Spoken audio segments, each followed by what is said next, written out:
সরকার পরিবর্তনের মাধ্যমে যে নতুন সরকার 2014 সালে ক্ষমতাসীন হয়েছে, তারা জনগণের কাছে কতগুলি প্রতিশ্রুতি রেখেছিল। যারা বলেছিলেন যে আছে দিন আয়েগা, আছে দিনের জন্য জনগণের কাছে তারা কতগুলি প্রতিশ্রুতি রেখেছিলেন। সেই প্রতিশ্রুতিগুলি কি ছিল? ভারতবর্ষে নাকি অনেক অসাধু ব্যবসায়ী বিদেশের ব্যাংকে কালো টাকা জমা রেখেছে। কালো টাকা ভারতবর্ষের বিভিন্ন জায়গায় ছড়িয়ে ছিটিয়ে আছে। এই কালো টাকা উদ্ধার করা হবে।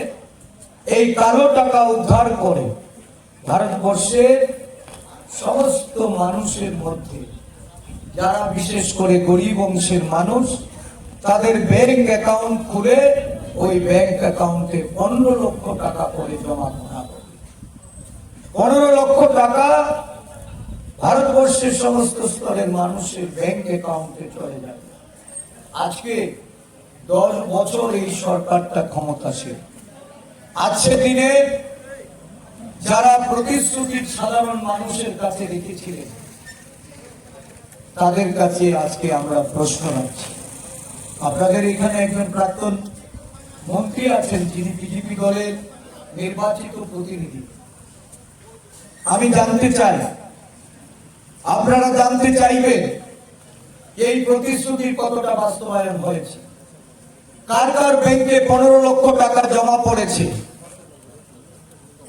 এই দেশের মানুষের কালো টাকা উদ্ধারের বিনিময়ে যে অর্থ সাধারণ মানুষের ব্যাংক অ্যাকাউন্টে যাওয়ার, সেটা গেছে কিনা?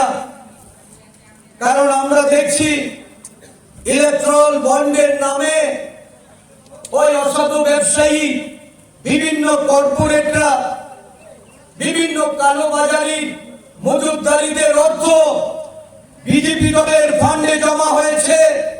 আর ইলেকট্রাল ফান্ড নিয়ে সমস্ত ষড়যন্ত্রকে ভেস্তে দিয়ে সুপ্রিম কোর্ট যখন তালিকা প্রকাশে বাধ্য করেছে, ওই বিজেপি দলের ফান্ডে কারা টাকা দিয়েছে, কোন কালো টাকার ব্যাপারীরা কোন বিদেশের ব্যাংকে কাদের টাকা রেখে তারা এই দেশে বিজেপি দলের অর্থ ভান্ডারকে ফিসল করে চলেছে, এটার স্বরূপ মুখোশ খুলে পড়েছে।